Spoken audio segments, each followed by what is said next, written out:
Hello guys, welcome to study academics and training institute.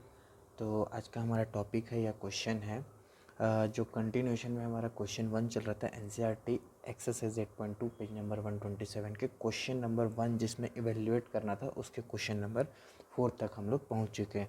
इसके पहले मैंने कुछ होमवर्क क्वेश्चंस के साथ साथ आपका कुछ क्वेश्चंस मैंने एक्स्ट्रा भी करवाए हुए हैं, 1 2 3 भी मैंने एक साथ करवाया हुआ है। ठीक है, तो चलिए स्टार्ट करते हैं हम लोगों का आज का अगला वीडियो। ठीक है, तो सबसे पहले हम लोग लिख लेते हैं यहाँ पे अपना सॉल्यूशन की सॉल्यूशन हम लोग को किसका चाहिए, अपने 4th का सॉल्यूशन। तो अब हम लोग क्वेश्चन में देखेंगे साइन 30 डिग्री tan 45 कोसेक 60 सेक 30 कोसेक 60 कॉट 45। तो हमको चाहिए क्या क्या, हम उसको यहाँ पे लिख लेते हैं। हमको चाहिए क्या, साइन 30 डिग्री की वैल्यू, ठीक है, क्या होती है, tan 45 डिग्री की वैल्यू क्या होती है, कोसेक 60 की डिग्री की वैल्यू क्या होती है, सेक 30 डिग्री की वैल्यू क्या होती है, ठीक है, और कॉस 60 डिग्री की वैल्यू क्या होती है, और कॉट 45 डिग्री की। ओके, इट मीन्स हम लोग को sine tan cos sine cos tan sec cosec cot सारी की वैल्यू हम लोगों को इसमें चाहिए, लेकिन यहाँ पे एंगल्स अलग अलग है। ठीक है, तो एंगल्स का ध्यान दीजिएगा। तो सबसे पहले स्टार्ट करते हैं। साइन थीटा हमारा होता है 1/2, tan 45 डिग्री होता है हमारा, क्या बोला जाए आपका, tan 45 होता है 1, कोसेक 60 हम लोगों का होता है 2/√3, सेक 30 हम लोगों का होता है 2/√3, कॉस 60 हम लोगों का होता है 1/2 एंड कॉट 45 हम लोग का होता है 1। ठीक है, तो ये हमारी वैल्यूज़ हैं। साइन 30 1/2, tan 45 1/2, tan 45 1, कोसेक 60 2/√3, सेक 30 2/√3, कोसेक 60 कोस 60 1/2, कॉट 45 1। ठीक है, तो ये सारी वैल्यूज़ को हम लोगों को इस जो भी क्वेश्चन में दिया हुआ है उसमें डालना है। तो बस करना क्या है, चलिए स्टार्ट करते हैं डबल एब्रिविएशन। तो साइन 30 डिग्री की वैल्यू अपनी क्या है, साइन 30 डिग्री की वैल्यू अपनी है 1/2 प्लस tan 45 के वैल्यू है 1 माइनस कोसेक 60 का वैल्यू है अपना 2/√3 अपॉन सेक 30 का हम लोग का वैल्यू है 2/√3 प्लस कॉस 60 की वैल्यू है अपनी 1/2 प्लस कॉट 45 की वैल्यू है 1। बस कुछ नहीं करना है, ऊपर नीचे है, पहले ऊपर के एलसीएम को लेके सॉल्व करते हैं।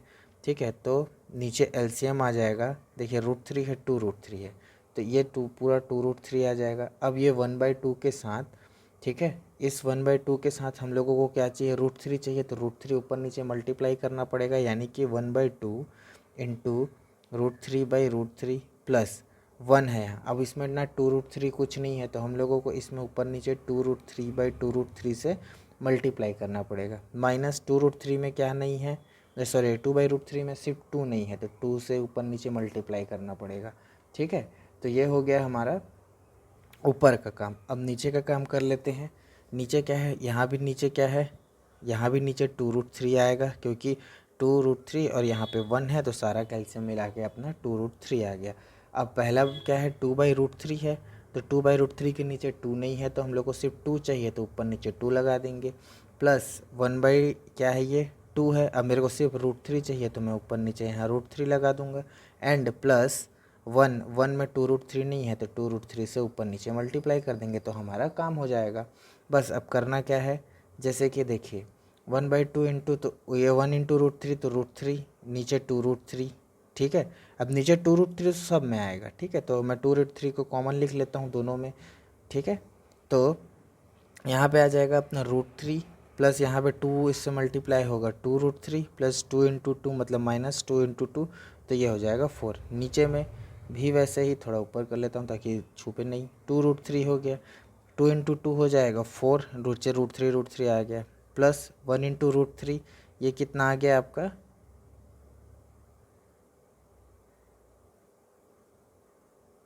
सॉरी इसको नहीं करते हैं तो चलता है, ठीक है, तब समझ में आएगा, नहीं तो फिर ये क्या है, चाहता है एक कन्फ्यूजन का फैक्टर बन रहा है। ओके, तो मतलब हम लोग एलसीएम 2√3 है, बस मैं सब जगह 2√3 लाने के लिए ही मैंने किया, मतलब LCM of 2√3 and 1 is equal to आया अपना क्या, 2√3। ठीक है, उसके बाद हो गया ये √3 प्लस √3, तो नीचे आ गया 2 2 ज़ा 4 हो गया, √3 इंटू ये हो जाएगा √3, और ये कितना हो जाएगा, प्लस 2√3।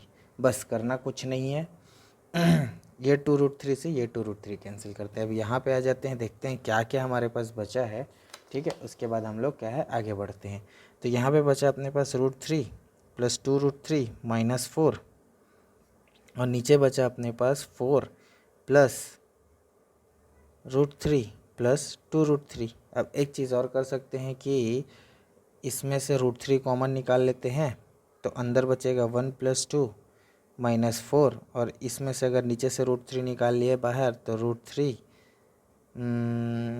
1 प्लस सॉरी इसको ऐड कर देते हैं। ठीक है, तो 2 प्लस 3 तो ये हो जाएगा अपना 3√3 माइनस 4, और नीचे भी कर देंगे तो ये भी हो जाएगा 3√3 प्लस 4। यही हमारा क्या है लास्ट आंसर है। ठीक है, ये थोड़ा सा कचरा हो गया, इसको एडजस्ट कर लीजिएगा क्योंकि एलसीएम इसका वही आया है।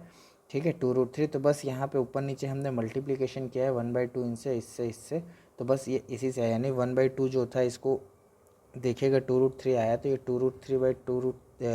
2√3 का मल्टीप्लिकेशन हुआ है क्योंकि 2 था, और यहाँ पे 2/2 से मल्टीप्लाई हुआ है, और यहाँ 1 × 2/√3 से, वैसे ही नीचे भी हुआ है सिमिलरली। थोड़ा सा ध्यान से देखिएगा, समझ में आ जाएगा। नहीं आएगा तो आप डाउट लिख दीजिएगा, मैं फिर से एक बार इस वीडियो को बना के आप लोगों को क्लियरली बता दूंगा। ठीक है, तब तक के लिए सफिशिएंट है, तब तक के लिए मिलते हैं हम। ऐसा मैं करता हूँ कि ना इसको मैं लिख ही देता हूँ अच्छे से। ठीक है, यहाँ पे ये वाली चीज़ को, बस ये वाला जो स्टेप है ना इसको मैं यहाँ लिख रहा हूँ।